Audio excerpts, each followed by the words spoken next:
એક વખત એક કંપનીના માલિકે નાની એવી વાતમાં પોતાના મેનેજરને ખૂબ ખરી ખોટી સંભળાવી દીધી. મેનેજરને ખૂબ ગુસ્સો આવ્યો, પણ માલિક સામે તો કાઢી ના શકે, એટલે બહાર આવી સ્ટાફ પર પોતાનો ગુસ્સો ઠાલવ્યો.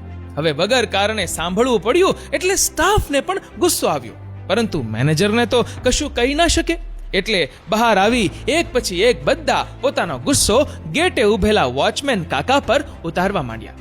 સ્ટાફના ગયા પછી વોચમેને તાળું માર્યું અને ઘરે ગયા. ઘરે પત્નીએ પોતાની પસંદનું જમવાનું ના બનાવ્યું એટલે પેલો ગુસ્સો એની પર ઢોળી દીધો. પત્નીએ રૂમમાં આવી પોતાના દીકરાને એક થપ્પડ મારી દીધી અને કહ્યું, નકરો ફોનમાં ગેમ રમ્યા કરે છે, ભણવામાં ધ્યાન આપ. અને છોકરો પણ ગુસ્સે થયો અને બહાર રસ્તા પર આવી એક પથ્થર હાથમાં લીધો અને ગુસ્સામાં જોરથી ફેંક્યો. પથ્થર વાગ્યો એક કૂતરાને. કૂતરાએ આજુબાજુમાં જોયું તો ત્યાં એક માણસ વોક પર નીકળેલો. કૂતરાને થયું કે આણે જ પથ્થર માર્યો હશે. દોડીને ભરી ગયો બટકું. માંડ કૂતરાથી પોતાનો પીછો છોડાવી એ માણસ ઘરે આવ્યો. આ માણસ કોણ ખબર? એ કંપનીનો માલિક જ, જેણે સવારમાં મેનેજર પર પોતાનો ગુસ્સો ઉતારેલો.